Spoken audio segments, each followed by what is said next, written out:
ẹ̀rọ ayélujára wípé Adéoyè abẹ́fẹ́ owó làbí àkàndá ọ̀rọ̀ Awíkonko ń ṣayẹyẹ orí kadún ọjọ́ bíi 50 ọdún láyé láyé àtàyè dẹ́ra 50 golden years birthday 2-in-1 celebration ni o ọjọ́ yẹn gẹ́gẹ́ la tún máa ṣe filọ́lẹ̀ àràgbá yamuyamu iléeṣẹ́ rédíò Awíkonko FM ayẹyẹ máa wáyé ní Adétutù event center Akíọ́lá Ìpẹ́tùmọ́dù ìpínlẹ̀ Ọ̀ṣun lọ́jọ́ Sunday August 24 ọdún 2025 bẹ̀rẹ̀ láago 12 ọ̀sán yẹ́rẹ́gẹ́ gbogbo olókòlókò tọkùlù jákọjá nǹkan ló ń bọ̀ táyé Kẹ́hìndé Adégbòdù ni ó kọrin lulu fún wájọ́ aṣọ àǹkárá tààmú pẹ̀lú access card ní fisa láti wọlé o ọ̀pá mẹ́rin àti fìlà àwọn ọkùnrin 10,000 naira ní ọ̀pá mẹ́fà àti gèlè àwọn obìnrin ní 18,000 naira ẹ fẹ́ràn sọ́jọ́ ìbí Awíkonko nọ́mbà yìí ní kẹ́gbẹ́.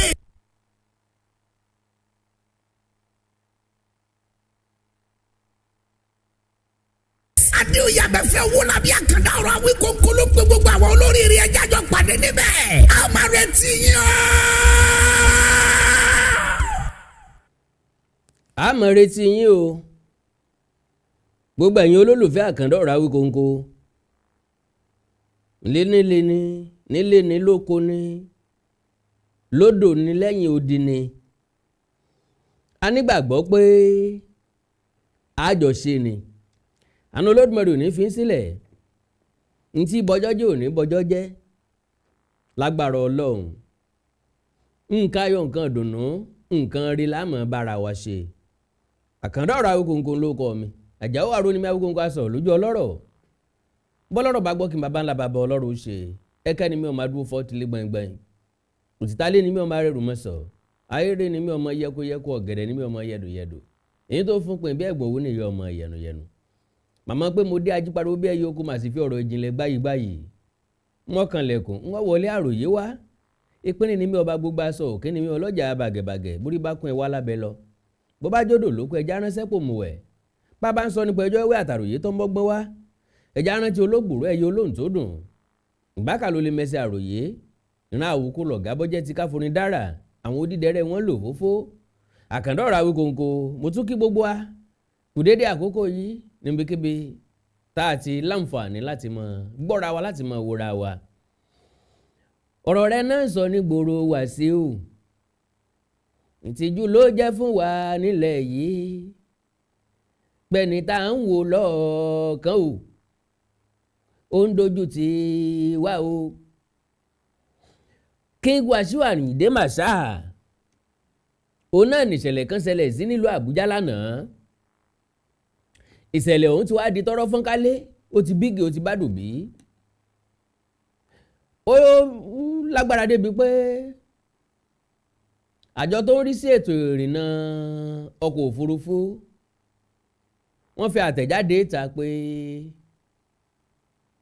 àwọn fún Wasiu Ayinde ní lọ rọrùn kún lé fódìdí oṣù 6 kò ní rìn lójú òfurufú àti lábẹ́lé o àti láti orílẹ̀-èdè kan sí kejì pé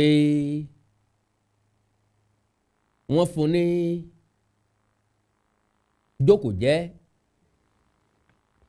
torí pé wọ́n fún Wasiu Ayinde ní suspension oṣù 6 kọ́ ló lè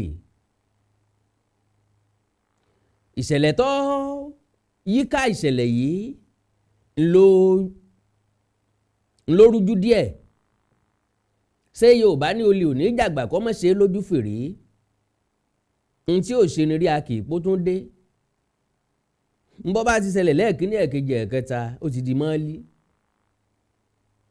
Wasiu Ayinde òdú ni kì í ṣàìmọ̀ fólóko kọ̀ọ̀kan mọ̀ wípé ọmọ ajá ò sí níye wọ́n ń tà mọ́ gbogbo nǹkan ló ti gbówó lérí gbogbo nǹkan ló ti kó ní tèsín ejò ti wọ́kù òǹbí tànà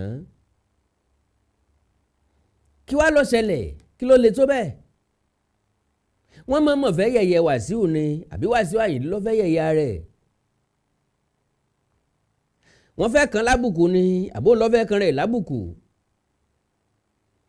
ṣé n tó ṣẹlẹ̀ yẹn ó yẹ kó tó bó ṣe ṣẹlẹ̀ àbí ọ̀yẹ́ ó tó bẹ́ẹ̀ ó dìpẹ́ lórí ojú tí kálukú wa bá fi wò ó ṣe mọ̀ wípé ojú àti òye ìwo nǹkan wa kò bára mu kò sì lè bára mu ẹ̀já wá wò báyìí ọ̀pọ̀lọpọ̀ nǹkan ló yípo ìṣẹ̀lẹ̀ tó ṣẹlẹ̀ yìí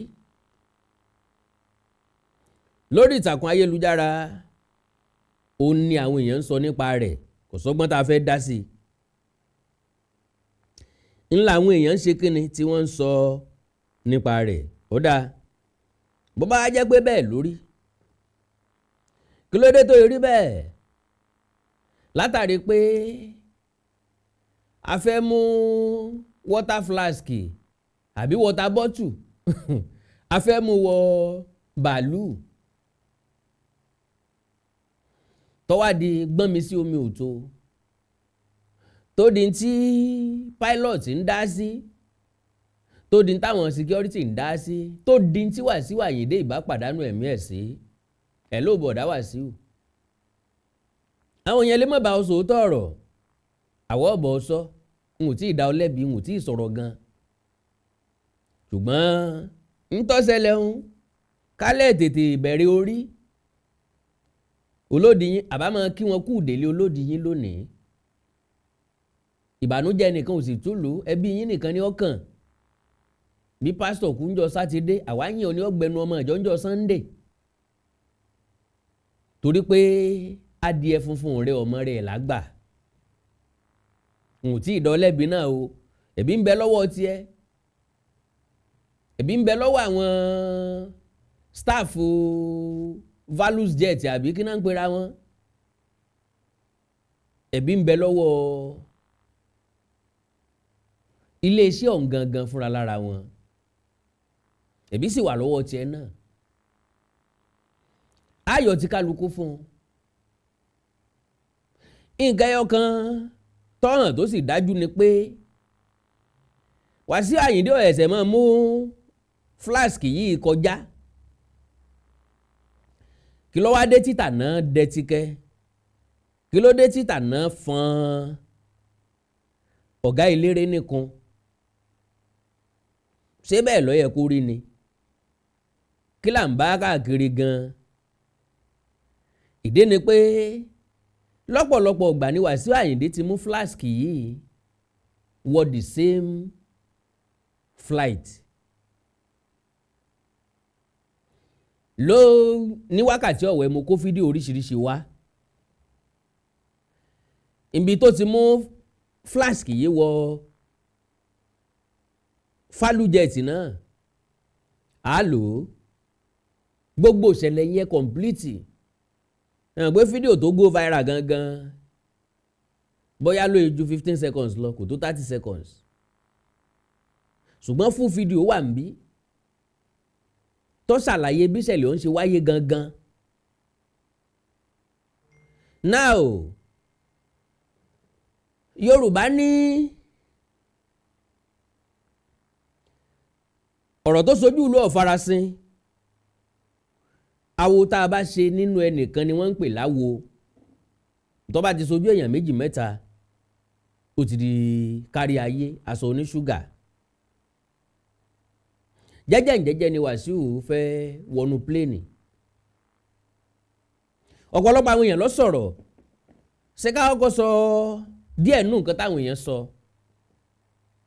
because ọ̀pọ̀lọpọ̀ èèyàn máa ń fi sentiment àti emotion wọ́n máa ń fi kún ọ̀rọ̀ wọn kì í jẹ́ ká rí ojútùú sí ọ̀rọ̀ ọ̀pọ̀lọpọ̀ nǹkan tó ń ṣẹlẹ̀ lórílẹ̀‐èdè Nàìjíríà ó dẹ̀ jẹ́ nǹkan tí ń ba ọ̀pọ̀lọpọ̀ wa tí ń bà wá lọ́kàn jẹ́ Kennedy tó fi rí bẹ́ẹ̀ òun ni wípé ẹni tí ń sòótọ́ láàrin wọn ò tó nǹkan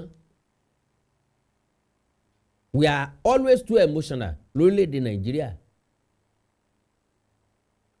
emotion kò lè jẹ́ kéèyàn ó rí di òótọ́ ńgbà míì Yorùbá ní asunkún rojọ́ ilé ní tú tẹ́lómi bá ti bẹ̀rẹ̀ ẹkún báyìí ẹ ti pìtì ẹ̀ ó dẹ̀ ṣeéṣe kójú òun lọ́jẹ̀bi ọ̀pọ̀lọpọ̀ nǹkan làwọn yẹn ti ń sọ àwọn kan ti ń lọ mọ́ṣèlú wọ́n lè fìyà jẹ Wasiu ọmọ Tinubu ni kí la bá lọ kí la bá bọ̀ gbéríngò gbéríṣe débi sòkò tó bá bẹ́ẹ̀ lọ́wọ́ ṣé èèyàn ò kí ń ní connection pẹ̀lú èèyàn míì ni ẹni ìfà òsìtọ́ sí ní pé lára mú tó bá jẹ́ bàbá tiẹ̀ lórí léètì mọ́ Tinubu ló súnmọ́ Tinubu inú ẹ̀ ọmọ ọdún ni wáyé tẹ́ ẹ̀jẹ̀ Wasiu sinmi ó súnmọ́ Bọ́lá Ahmed Tinubu never on a platter of gold. He worked for it. Ó dẹ̀ deserve ẹ̀.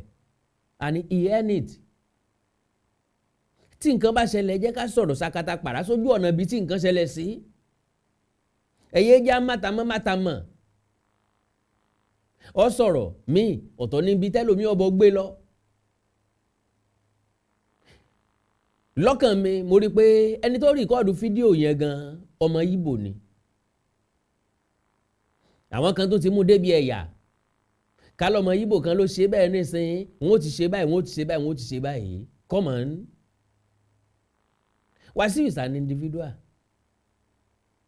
Yeah, but ó ní status. Kò sí nǹkan tán fi status ṣe. Lóòótọ́ protocol is always protocol. Rules are rules. Regulations are regulations. But still, ọ̀pọ̀lọpọ̀ protocol lèèyàn máa ń ṣe nǹkan àbófẹ́ o. Àwọn èèyàn kan ń bẹ lónìí tó jẹ́ pé tí báǹkì bá close wọ́n tún lè wọ báǹkì. Àwọn èèyàn kan wà tó lè gbowó jáde ní báǹkì lọ́jọ́ holiday. Wọ́n ṣe é débẹ̀ ni. Wọ́n lórí ọ̀fẹ́ yẹn débẹ̀ ni. Àwa tá àwa lórí ọ̀fẹ́ yẹn wọ́n máa kùn. Àwọn èèyàn kan lórí ọ̀fẹ́ láti má dùn sí káńtà kí wọ́n gbọ́dọ̀ mọ́níjà lọ kí wọ́n gbowó tán fẹ́ gbà jáde. Àrọ́ máa kà wá tá a wá ń ta. Oore ọ̀fẹ́ ni my brothers and sisters. N tó máa ń dùn mí bẹ̀ ni pé tí àwa náà bá nírú grace yẹn a ní complain. But torí pé a nírú opportunity bẹ́ẹ̀ ìní máa jẹ́ ká complain. So number one, ẹ jẹ́ ká kọ́kọ́ wo fídíò níbi tí wọ́n ti ń argue pẹ̀lú Wasiu Ayinde pé kí ló wà nínú tó mú dání. Lóòótọ́ mo gbọ́ àpilẹ̀kọ tí pilot sọ rántí tó ní ọ̀dà tó wà nínú flask yẹn sóun lójú. Ńgbà tó wà dà sí lójú so taste bí ọtí. So taste bí nǹkan tó wà alcoholic. Ìyẹn lómi lọ́wà ń bẹ̀. Ó lè gbé omi dání tó fẹ́ mu kálukú lọ́mọ bó ṣe ń mu omi sí. Kò dẹ̀ fẹ́ máa yọ ẹ́ lẹ́nu ó lè trust omi tó ń mu. Àwọn èèyàn kan ní specific omi tí wọ́n ń mu nílé ayé wọn. Tán bá mu mi míì ó lè fún wọn níṣòro. Wọ́n lè máa bì, wọ́n lè máa gbọ̀nsẹ̀, wọ́n lè máa láyé, wọ́n lè máa ní àlàáfíà nínú àgọ́ ara wọn. Kálukú lọ́mọ bó ṣe ń manage ẹ̀tẹ̀. Mi wá rò pé flask kékeré hùn téèyàn fi ń mu omi ó yẹ kó di issue. Now flask tá à ń sọ yìí ó ti gbé kọjá ibi tán ti máa bọ́ọ̀dẹ̀. Gbogbo security gbogbo ibi tán ti ń check ni wọ́n ti check ẹ̀ already. Tó bá wà alcoholic wọ́n ó ti gbà á lẹ̀ lọ́wọ́ ẹ̀ tàbí kán sọ pé kó drop ẹ̀. Wá ìtọ́jẹ́nu plane náà tó ti ń challenge ẹ̀. Ẹ mọ́ tí ìjẹ́ ń sọ̀rọ̀ ìjà kọ́kọ́ wo àwọn fídíò yẹn. God bless you.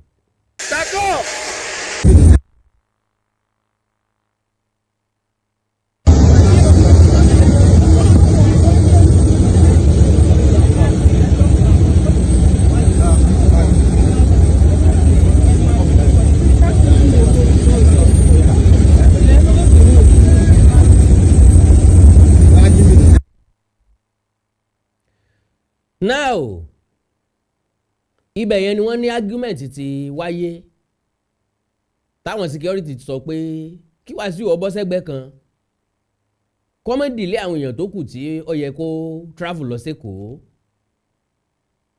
So with that Wasiu dẹ̀ bọ́ sẹ́gbẹ́ kan àwọn èèyàn tó kù dẹ̀ wọnú plane. Kò jáǹpátá kò jiyàn. Àwọn èèyàn challenge rántí pé kí ló dé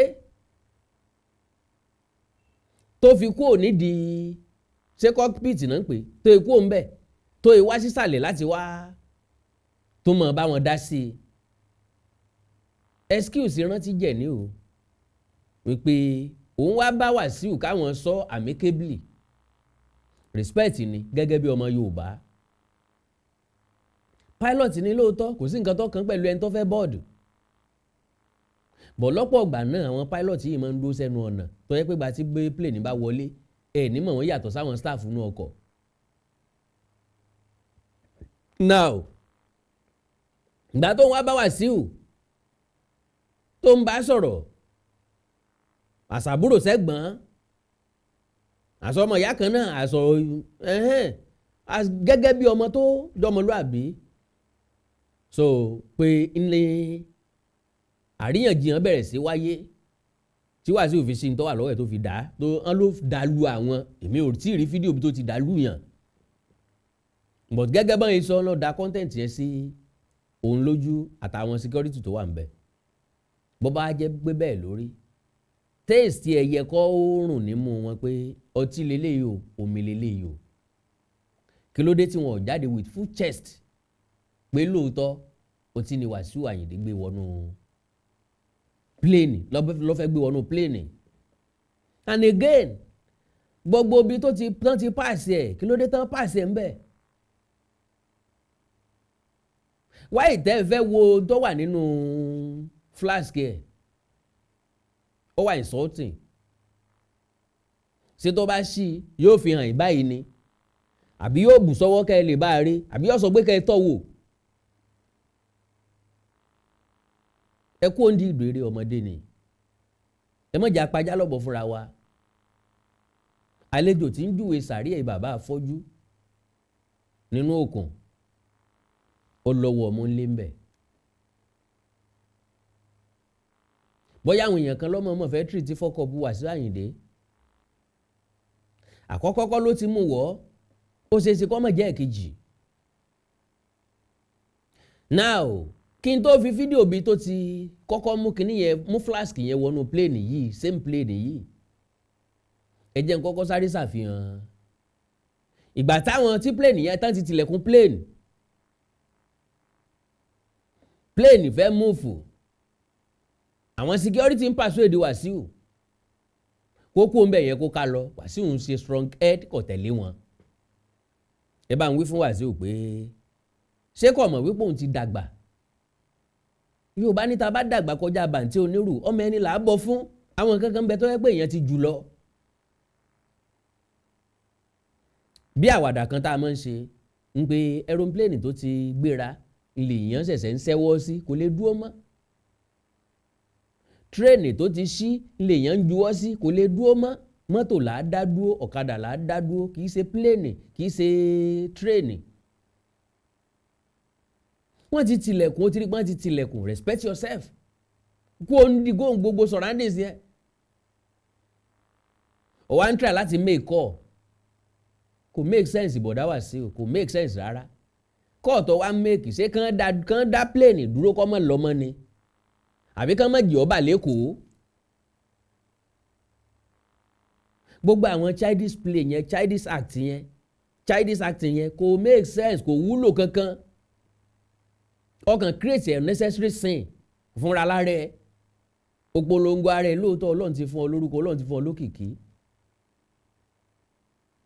kò dáa kán mọ́ bá rú yín níbi tí ò dáa mọ́ lọ́jọ́ orí ẹ ti dàgbà dé stage kan ní ń tẹ̀dà jẹ́ láyé ẹ ti jẹ́ ń tẹ́yẹ kẹ́ jẹ́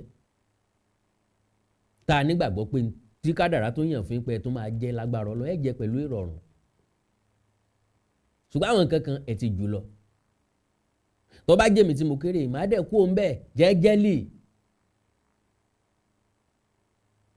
tán bá ta ọ̀wọ̀ fún yàn ìyẹn náà máa ń gbìyànjú àti ta ọ̀wọ̀ fẹ́ni tó ń ta ọ̀wọ̀ fún yàn torí pé àgùdà ò jẹ́ lábẹ́ Gẹ̀ẹ́sì iṣẹ́ owó kálukú ń jẹ respect tẹ́ ń wò yẹn humanity ni o à ń sàpọ́nlé ara wa humanity lásán ni ẹnìkan kan ò jẹ́ nìkan kan respect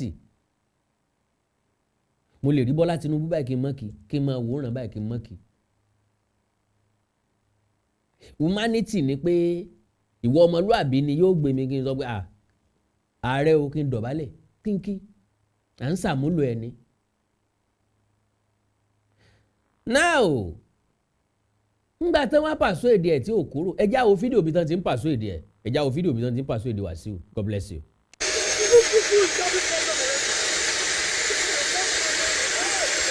You don't like though. Boss. You don't end there.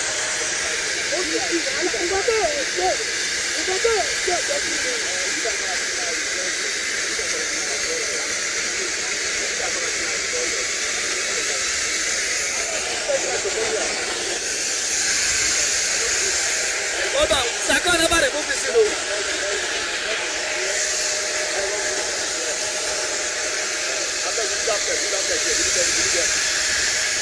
Sako!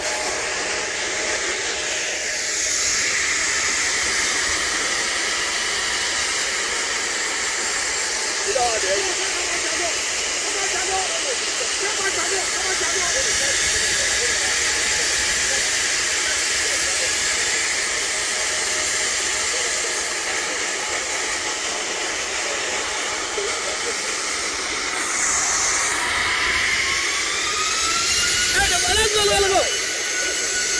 It's moving already.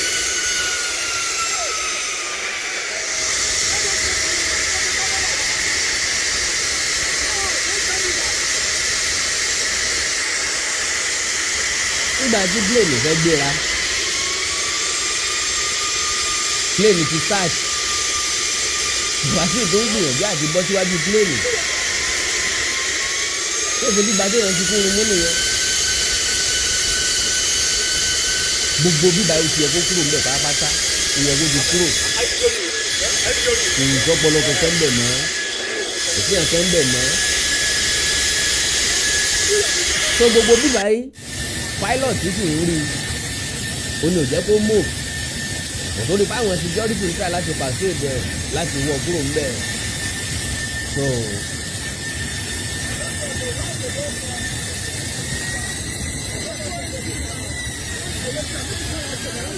Wasiu lọ bọ́ síwájú plane gangan láì ṣe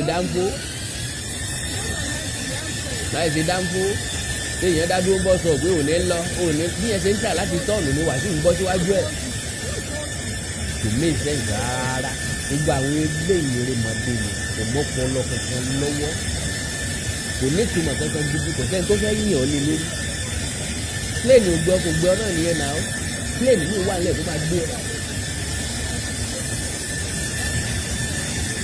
tó ń bá embarrass gbogbo ayé máa di tán embarrass ìgbà yẹn ni wàá tó sọ pé ókè o fẹ́ challenge the authority staff management and staff of kìnìún kan jet. ògbélé ò make sense nígbà tó wàá takú síwájú plane ṣé wọ nìkan ló fẹ́ wọ plane ni ó tiẹ̀ consider gbogbo ọ̀pọ̀ èèyàn tó wà nínú plane jẹ́jẹ́. Pro Limited ilé-iṣẹ́ tó ń talẹ̀ tó ń ta ilé wọ́n tún bá ní kọ́lé ọ̀gá ni wọ́n jẹ́ Silver Gold Farm Estate kẹ́sẹ̀ rí ọ̀rọ̀ wa Treasure Homes ara ẹ̀rí iṣẹ́ wọn ni. Pro Limited ọ̀gá àgbà nínú àwọn tí ń talẹ̀ tí tó ń bá ní kọ́lé àgbà ọ̀jẹ̀ ní ilé-iṣẹ́ tó ṣe é fọkàn tán gbára gbọ́kànlé fún ilé gbígbé ilé-iṣẹ́ tàbí ilẹ̀ oko àwọn ló ní Treasure Homes tó wà ní Lasamaja 3 bedroom apartment tó dúró rekete tí wọ́n gbé kalẹ̀ ní 75 million naira wọ́n ní 2 bedroom apartment lábúlé Ẹ̀gbá 50 million naira wọ́n gbé kalẹ̀ bákan náà ni wọ́n ní 3 bedroom bungalow ní Treasure Island tí ń bẹ ní Mòwe Ọ̀fadà 17.5 million naira ní bóyá tó lóun ọ̀gbìn àbí tó ní nǹkan ọ̀sìn àǹfààní ńlá láti sílẹ̀ ní Silver Gold Farm Estate tó jẹ́ ti Agview Pro Limited plot ilẹ̀ mẹ́ta lẹ ti máa bẹ̀rẹ̀ 1.5 million naira ní tẹ́ bá fẹ́ sanwó ẹ̀ lójú ẹsẹ̀ Mr. Olúṣọlá ẹnu oníkan láti gbọ́ pọ̀n ẹnu ọlọ́fà láti gbọ́ mọ́ta ọ̀rọ̀ ọlọ́rọ̀ kì í dùn lẹ́nu tẹ́mi ẹ ṣàlàyé Silver Gold Farm Estate ká mojú ẹ̀. Good day, investor. Can you still believe that with 500,000 naira you can hold a plot of land to yourself? Yes, that is what Agview Pro stands for. Through Silver Gold Farm Estate at Ikanabalogun by Obofomi Owode local government. And our farmland is strategically located. As you can see, this is the water. And this water is through our farm estate. Let me take you through to come and see how people are growing their farms here at our farm estate. You can see some are just taking possession and they are burning their land now to ready for crops. And while some have taken possession already, you can see the name, some have cleared. And if you can see some that I want to grow the maize, their maize is coming out now. And as we move forward, you see those who are doing the plantation farming and their plants are already growing in less than 2 months. Gbàgbé òní kan mi, ó yá ní mọ̀nà wá. Ẹ máa pe Agview Pro Limited sórí +234-803-940-6444 àti +234-802-626-9326. Agview Pro Limited. Òótọ́ inú ló sọ wọ́n dọ̀gá. Professional touch ń ló gbé iṣẹ́ wọn lárugẹ. Mo kí gbogbo etí tó ń gbọ́ wa nílé, mo sì kí gbogbo ojú tó ń wò wá nílé pé ojú tẹ fi ń wò wá ò ní fọ́, etí tẹ sì fi ń gbọ́ wa ò ní di. Orúkọ tèmi ni Godwin tí gbogbo ẹ̀yin èèyàn mọ̀ sí ìyá Ìjẹ̀bú. Gẹ́gẹ́ bí ẹ ṣe mọ̀ ní ìṣe wa, wípé ìlera yín òun ló jẹ wá lógún. A tún ti dé bí a ṣe ń dé o. Gbogbo ẹ̀yin tí ẹ ní ìṣòro tó jẹ́ pé ọkùnrin tó dàbí obìnrin nínú ilé, ọkùnrin tí ò lè ṣojúṣe pẹ̀lú ìyàwó ẹ kàn sí iléeṣẹ́ Godwin. Ẹ̀yin tó jẹ́ pé pépà lẹ máa ń kà lálálẹ́, ẹ má ka pépà mọ́, ẹ kàn sí wa. A ní pákéjì oríṣiríṣi fún yín, a ní 3-in-1, a ní 2-in-1 fẹ́yìn ọkùnrin tó lè jẹ́ tó máa jẹ́ kẹ́ ṣe bó ṣe yẹ kẹ́ ṣe.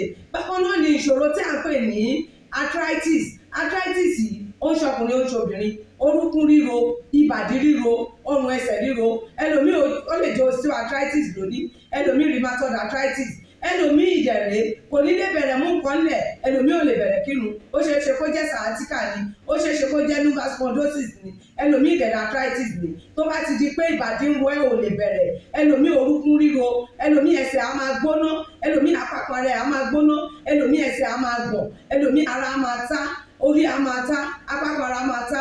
Ẹ kàn sí iléeṣẹ́ Godwin ìyá Ìjẹ̀bú. Ẹlòmíì ò lè fojú ọwọ́ ẹ̀ báyìí, gbogbo ọwọ́ á máa ró. Gbogbo ẹ̀yin tẹ́ tí ń lò náà ẹ máa jẹ́rìí sí. Ẹ kàn sí iléeṣẹ́ Godwin ìyá Ìjẹ̀bú. Bákan náà ni àwọn èèyàn tó ń tọ̀ ìtọ̀ àtọ̀jù. Ìtọ̀ àtọ̀jù yìí ó ṣeé ṣe kó jẹ́ pé prostate enlargement ni. Fún ẹ̀yin ọkùnrin tẹ́ ti lé lọ́mọ 40 ọdún tẹ́ bá ní prostate enlargement, ẹ lè máa tọ̀ léraléra. Ẹlòmíì ò lè rí tọ̀tọ̀ rárá. Ẹlòmíì ìdẹ̀rẹ̀ tó bá fẹ́ tọ̀ á máa ní ìrora. Ẹlòmíì ìdẹ̀rẹ̀ kó tó débi tó máa tọ̀ sí ìtọ̀ ìtì máa jábọ́. Ṣùgbọ́n obìnrin ní a máa tọ̀ léraléra, kó tó débi tó máa tọ̀ sí ìtọ̀ ìyá ti máa jábọ́. Ó ṣe é ṣe kó jẹ́ weakness of bladder làwọn ní, àbí kó jẹ́ infection, àbí kó jẹ́ diabetes insipidus tí a mọ̀ sí àtọ̀gbẹ. Ìyẹn náà lè fà á ká máa tọ̀ púpọ̀ jù. Ẹ kàn sí iléeṣẹ́ Godwin ìyá Ìjẹ̀bú. Èyíkéyìí tó lè fà á kẹ́ ẹ máa tọ̀ púpọ̀ jù, ara iṣẹ́ wa ni, lára iṣẹ́ tèmi jogún látọ̀dọ̀ bàbá mi. Àtọ̀jú yín gbogbo ẹ̀ ó sì padà sí àyè ẹ̀ bó ṣe tó àti bó ṣe yẹ. Bákan náà ni àwọn tó ní hepatitis, ooru inú ẹ̀dọ̀ ni. Ṣùgbọ́n tí hepatitis bá ti pẹ́ lára, ó lè ba ẹ̀dọ̀ jẹ́, ó lè fà á kéèyàn ní enlarged liver, ó dẹ̀ lè fa oríṣiríṣi ìṣòro sí ẹ̀dọ̀ yẹn. Ẹlòmíì á máa ní àmì bí kínú máa dùn, bí kójú máa pọ́n, kítọ̀ ẹ̀ máa pọ́n. Ẹlòmíì ìdẹ̀rẹ̀ kò ní rámì rárá, bóyá lọ ṣàyẹ̀wò wá kàn sọ fún pé ó wà positive, ẹ kàn sí wa. Ẹlòmíì ìdẹ̀rẹ̀ ó lè jẹ́ liver cirrhosis lòun ní, èyíkéyìí tí ẹ ó ìbàjẹ́, ẹ kàn sí iléeṣẹ́ Godwin ìyá Ìjẹ̀bú. Bí mo ṣe sọ̀rọ̀ yìí tẹ́ ní prostate, ó jẹ́ prostate enlargement ni, ó jẹ́ prostate cancer ni, ẹ kàn sí wa. Pẹ̀lú ògo Ọlọ́run ẹ ní rí bákan náà mọ́. Mo ti sọ fún yín gbogbo ìṣòro yòówù kẹ́ ní, ewé àti gbòǹkan mélé tí àwọn bàbá wa ń lò láyé àtijọ́ tá a ti gbé kalẹ̀ lọ́nà ìgbàlódé tó sì ṣe bẹbẹ lágbára, òun là ń lò fún ọmọdé àti àgbà. Ẹ kàn sí wa, ẹ ní kábàámọ̀ pẹ̀ ṣe bẹ́ẹ̀. Ẹ̀rọ ìbánisọ̀rọ̀ mi ni 08033034777 08033034777. Ẹ bá wà l'Amẹ́ríkà, kẹ́ ẹ wà ní Spain, kẹ́ ẹ wà ní UK, ibikíbi tí ẹ bá wà, ó jẹ́ Canada ni, ó lè jẹ́ Port Harcourt ni, ó jẹ́ Abuja ni, ibikíbi tí ẹ bá wà, ẹ kàn sí iléeṣẹ́ Godwin ìyá Ìjẹ̀bú. Ẹ bá mi sọ̀rọ̀ lórí WhatsApp, ẹ lè pè mí, ẹ lè fi voice note lẹ̀, ẹ lè fi message lẹ̀ lórí WhatsApp, máa dá yín lóhùn bó ṣe tó àti bó ṣe yẹ. Gbogbo ibi tẹ́ ẹ bá wà lè gbòógì wá máa dé, ẹ sì ní kábàámọ̀ pé ẹ kàn sí iléeṣẹ́ Godwin ìyá Ìjẹ̀bú. Ẹlòmíì àpapọ̀ ara ẹ̀ á máa kú, kí ló fà tápapọ̀ ara fi ń kú? Ẹ kàn sí wa, ẹ máa mọ̀. Ẹlòmíì ọrùn àdédé máa stiff, ẹlòmíì àyà ló máa dùn, ẹlòmíì ẹ̀gbẹ́ ló máa dùn, ẹlòmíì á máa wúkọ́, ó lè wúkọ́ kókó ti wà lẹ́nu ẹ̀ tipẹ́tipẹ́ tí ò sì ní lọ. Ẹlòmíì ìdẹ̀rẹ̀ ó máa ní ìṣòro àti breathe in oxygen, breathe out carbon dioxide. Àwọn á máa ní ìṣòro, á máa ní kàtà gbogbo ìgbà. Kí ló fà á? Ó ṣeéṣe kó jẹ́ asthma ni, ó ṣeéṣe kó jẹ́ bronchitis, ó lè ṣeéṣe kó jẹ́ pneumonia cough. nìwọ ní tó bá ti kàn sí wa èyí tó bá jẹ́ nú ẹ̀ ló máa dìtámì irú egbògi tá a lè kẹ́ra láti lè ṣe wa ẹ ṣe mọ̀ mo ti sọ fún yín o ẹ̀rọ ìbánisọ̀rọ̀ wa 080-330-34777 iléeṣẹ́ Godwin last bus stop yín ni pẹ̀lú agbára Ọlọ́run remember if it is not Godwin it can never be like Godwin. I used to tell you health is something to be treasured. Ire o.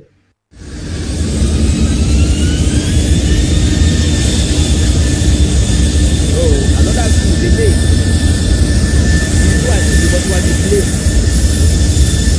but what one dem this is another school another dey dey ta we dey for one day everyone naturally kálẹ̀ yẹn ní ìlú lásán security máa gbé ṣùgbọ́n ká ní wọ́n gbé eléyìí lọ̀rọ̀ tá a bá tó máa jẹ lẹ́nu nísìnyí pé wọ́n disrespect Wasiu kò bá ń ṣe gbé jántó kò bá ń ṣe kinní kan ńgbà tí wọ́n pọ̀nyàn létẹ́ni tán pọ́nlé gangan wàá pọ́n rẹ̀ lè ń kọ́ adẹ̀hùn fún tí ọmọ rẹ̀ lágbà so like I said ọ̀pọ̀lọpọ̀ ọ̀rọ̀ ló wáyé tá àti ìlànfààní àti lọ síbẹ̀ báwo wá ni ikú ṣe yẹ lórí Wasiu fídíò yìí ni yóò ṣàlàyé ẹ̀ ẹ já wo fídíò yìí níbi tí ikú ti yẹ lórí Wasiu gangan.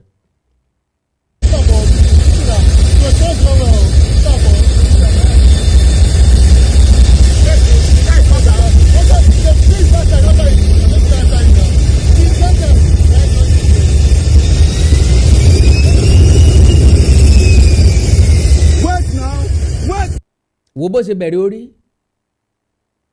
tí ó bá bẹ̀rẹ̀ orí tí kìíní bá lọ gbá yàn lórí ọlọ́ Elédùmarè ń gbọ́ ọ̀run làálàá pléènì tó ń ti mọ́fù tí ò sí bírèkì tó fẹ́ lọ gbéra ẹ̀wù bí Wasiu Ayinde ṣe bẹ̀rẹ̀ orí dákun bá lò lẹ́ẹ̀kan sí jẹun wò kẹ́ ẹ̀ wo bórí ṣe kó ṣé wàá jọ sí ìṣúná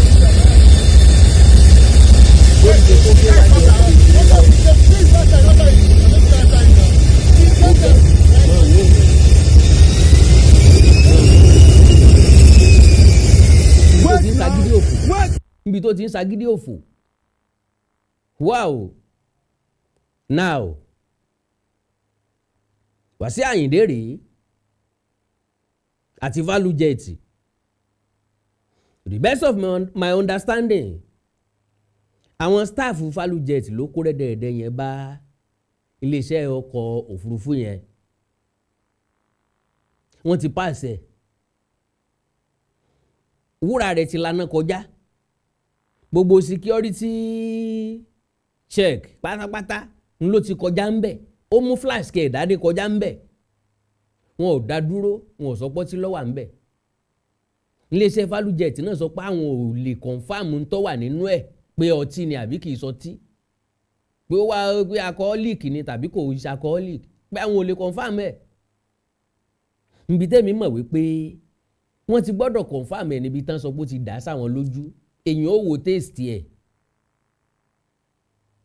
now mo sọ̀rọ̀ kan tẹ́lẹ̀tẹ́lẹ̀ mo ní ọmọ tuntun eléyìí kì í ṣàkópa àjẹ Wasiu kì í dẹ̀ ṣàkópa àjẹ value jet wọ́n ti jọ ń dòwò pọ̀ tipẹ́ tí Wasiu Ayinde ò bá fẹ́ràn wọn kò ní máa lò wọ́n tí ò bá trust wọn kò ní máa lò wọ́n ọ̀wọ́ díẹ̀díẹ̀ lára ń fẹ́ lóòótọ́ ètò ìrìnnà ní ìlànà tiẹ̀ tẹ́nìkan kan ò ga jùlọ ṣùgbọ́n lọ́dọ̀ tèmi n tó mu tó fi kọjá débi tó ti fẹ́ wọ pléènì kò yẹ kó sí wàhálà kò yẹ kó sí ìṣù mo wá ní fídíò mi wà níbi tí Wasiu ti gbé same flask wọnú pléènì value jet náà ẹ já wò God bless you.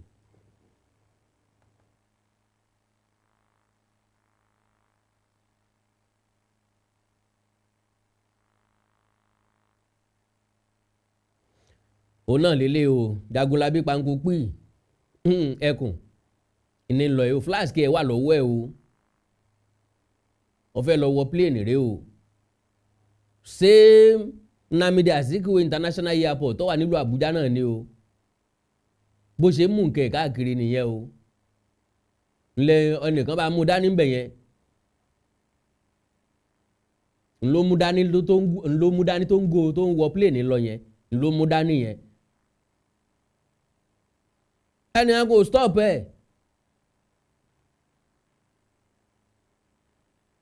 ńlọ jókòó yìí so why tí tàná wá dogun tó dọdẹ kí ló ṣẹlẹ̀ tẹ́lẹ̀ tí ó ṣẹlẹ̀ rí bó ló ṣe rí yẹn mú lọ tẹ́lẹ̀ ò rí mú lọ ó ti bọ́ lẹ̀ ń bí nínú pléènì ọ̀hún ńgbà tó dé ibi tí ń lọ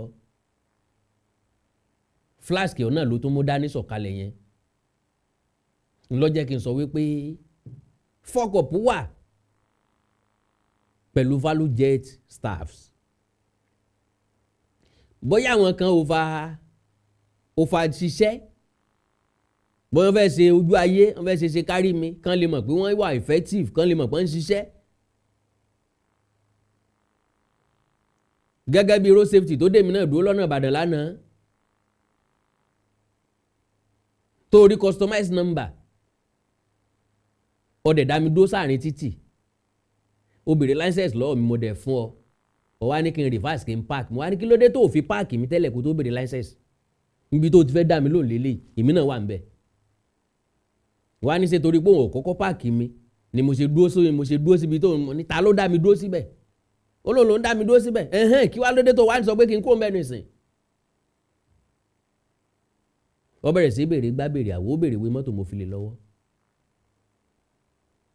ó lóun fẹ́ wo fire extinguisher mo ṣí búùtù mo gbé jáde extra tire wà ń bẹ gbogbo ohun tó fẹ́ wà ń bẹ kíkan lára àwọn ọ̀gá ò tó wá bá wípé kí ló dé kí ló ń ṣe mo dẹ̀ wò ó pé ọmọ kékeré ni àwọn tá a jọ wà nínú wọn tó fẹ́ máa sọ̀rọ̀ mo ní no ó ń ṣiṣẹ́ ẹ̀ ni àwọn iṣẹ́ kan máa wà téèyàn máa ń ṣe é jèrè àwọn kan máa wà téèyàn kì í ṣe é jèrè torí tí wọ́n bá ràn yàn ṣe irú èèyàn máa ń fi tọmọ jẹ ni àwọn tó fa gbogbo wàhálà yìí làwọn tó béèrè lọ́wọ́ Wasiu lẹ́nu pléènì pé kí n tó wà nù flask ọwọ́ ẹ̀ n tó wà nù ẹ̀ sáwọn fẹ́ mú ni kí tó bá já kọ́ọ́lìkì yóò jẹ́ kí bàálù ọ̀já ni kálọ́tì ni tó mú wẹ́lẹ́wẹ́lẹ́ bó ṣe ń rìn lọ ṣé yóò jẹ́ kí bàálù ọ̀já ni àbí yóò mú yọ̀mọ̀ bì àbí kí ni tó le tó bẹ́ẹ̀ gangan so to the best of my understanding Wasiu kọ́ ló ní wàhálà àwọn yẹn ni aláǹgbá orí èṣù amúnikọlù ni àwọn lásùnlùkọlù so bó ṣe wá rí náà àwọn ti kópa tiwọn Wasiu ìbájàre statement ní ìbá issue ní immediately ok o value jet tí mo sanwó fún yìí o ẹ jẹun wọlé o nítorí flask mi o so gbogbo orin lóníbọn ṣe ń kọ gbogbo òlù lóníbọn ṣe ń jó gbogbo àwọn ọ̀tá tí ń mátàmọ́ Ọlọ́run bá rí yín o àkàndá ọ̀rọ̀ Awíkonko àjàwọ̀ ọ̀rọ̀ Awíkonko aṣọ lójú ọlọ́rọ̀ mi ìfẹ́ lu àmì fàágùn fún ìṣẹ̀lẹ̀ tó ṣẹlẹ̀ yìí but I haven't said that ẹ má jẹ́ lu àmì fàágùn fún tí n bá ní kí n máa ka nǹkan yọ pọ̀ ní tí mo fẹ́ kà pọ̀ ẹ jẹ́ kí n yọ̀ǹda ẹ̀ báyìí àánú Olódùmarè ò ní fi ń sílẹ̀ ayé ọjọ́ bí 50 ọdún èmi nìkan kọ́ ni wọ́n kọ́kọ́ ṣe ṣùgbọ́n alára ní gbára ga adìẹ tó fẹ́ wọlé tí ń bẹ̀rẹ̀ ẹ̀yìn alára ní gbára ga béèyàn òyìn mi ń wọ́n yìnra mi aláǹgbá tó já lórí ọ̀pẹ ọwọ́ ọ̀tún wò sí òní béèyàn kan òyìn mi ń wọ́n yìnra mi èmi náà ti di baálẹ̀ kan òkè ọ̀hún tí mo ń sun rárá kira rẹ̀ bí bá ń ròde lẹ́yìn àbí papọ̀ mọ́ àyájọ́ ọjọ́ ìbí 50 ọdún òun náà ni ìkówójọ ti FM radio bọ́lọ̀ ń bá ran sí mi tẹ́ fẹ́ kún mi lọ́wọ́ lórí ẹ̀ láti mú àlá mi ṣẹ ẹ já sọ̀rọ̀ lórí WhatsApp kí n fún yín láka nọ́mbà tẹ́ bá ń fi sí so +234 904 851 9362 +234 904 851 9362 ẹ like ẹ follow page mi lórí Facebook Awikonko TV ẹ subscribe sí YouTube channel mi Awikonko TV ẹ ní nǹkan pàtàkì tẹ́ fẹ́ kájọ sọ ẹ já sọ lórí WhatsApp lẹ́ẹ̀kan sí +234 904-851-9362 plus 234-904-851-9362. Èdè àti àṣà ilẹ̀ káàárọ̀ òjìrì òní wọmi. Orílẹ̀-èdè ilẹ̀ káàárọ̀ òjìrì òní dàrú. Ìlú ẹnì kọ̀ọ̀kan wa yóò tòrò mẹ́nimẹ́ni bí omi àfòwúrọ̀ pọ̀n. Àjò àṣẹ o. Adéoyè àbẹ̀fẹ́ owó làbí akọ̀dá ọ̀rọ̀ àwùjọ ayẹyẹ àádọ́ta fún ọjọ́ ìbí rẹ̀ ó tún máa ṣe bí lálẹ́ rédíò rẹ̀ Àwíkọ́nkọ́ FM gbogbo àgbáyé ló ń bá ẹ̀yọ̀ òkú oríire. Òkìkí rẹ̀ ti ń kàn káàkiri àgbáyé lórí íńtánẹ́ẹ̀tì ẹ̀rọ ayélujára wípé Adéoyè àbẹ̀fẹ́ owó làbí àkàndá ọ̀rọ̀ Àwíkọ́nkọ́ ń ṣayẹyẹ orí kadún ọjọ́ bí 50 ọdún láyé láyé àtàyè dẹ́ra 50 golden years birthday 2-in-1 celebration ni o. Ọjọ́ yẹn gẹ́gẹ́ la tún máa ṣe filọ́lẹ̀ àràgbá yamuyamu iléeṣẹ́ rédíò Àwíkọ́nkọ́ FM. Ayẹyẹ máa wáyé ní Adétutù event center Akíọ́lá Ìpẹ́tùmọ́dù ìpínlẹ̀ Ọ̀ṣun lọ́jọ́ Sunday August 24 ọdún 2025. Bẹ̀rẹ̀ láago 12 ọ̀sán gẹ́rẹ́gẹ́. Gbogbo olókolókó tọkùlù jankan-jankan ló ń bọ̀. Báyé Kẹ́hìndé Adégbòdù ni ó kọrin lulu fún wájọ́. Aṣọ àǹkárá tààmú pẹ̀lú access card ní fisa láti wọlé o. Ọ̀pá mẹ́rin àti fìlà àwọn ọkùnrin 10,000 naira ni. Ọ̀pá mẹ́fà àti gèlè àwọn obìnrin ní 18,000 naira. Ẹ fẹ́ràn sọ́jọ́ ìbí Àwíkọ́nkọ́ nígbà yìí ní kẹ́gbẹ́.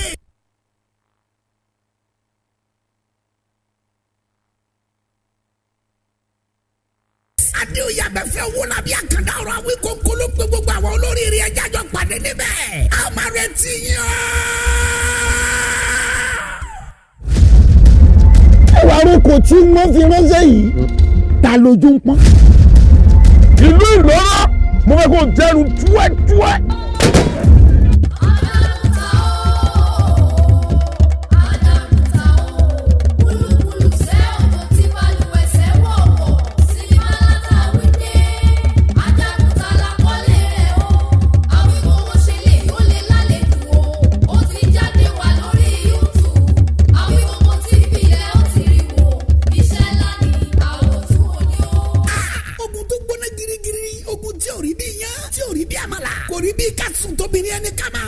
Sinimá ńláta Ayinde ajagun tala kọ́lé ẹ̀. Ogun gbẹ̀bọ̀n bàtàjákun òde kalẹ̀. Bọ́sẹ̀ rúkú wọlé náà rúkú jáde sí ọwọ́ ẹ̀bọ̀ra burúkú ni o. Ọjọ́ ìjà wọn ránṣẹ́ pasabari. Ọjọ́ ogun dé wọn ránṣẹ́ pológun tógun lájagun tà ń bọ̀. Ó gbọ̀tún yọ gbòsì yọ gbàgbédé méjì yọ pópó. Apáló gángan lájagun tà tí wọ́n wá o. Kò fi bẹ́jà kò fàdájà kò fọkọjà. Àtẹlẹwọ́ ló fi ń jagun ṣẹ́gun. Iná bara wuta òjò palami ọ̀ka yọ làálà.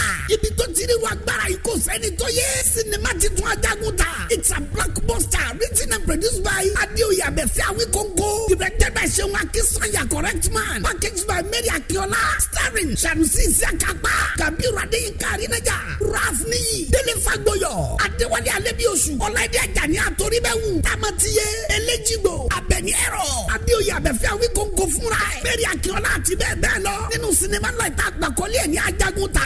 Subtitled in English. Tragic comedy ni. Bó ṣe gbóná girigiri tó gbé ọkàn sókè róró bẹ́ẹ̀ ló ń panilẹ́rìn àríntàkìtì. Sinimá titun ajagun ta. Now showing on YouTube. Ẹ click sórí Àwíkọ́nkọ́ TV kẹrin ìrànwọ́. Ajagun ta ni o. Àwòtúnwò ni ẹgbàá bẹ́ẹ̀.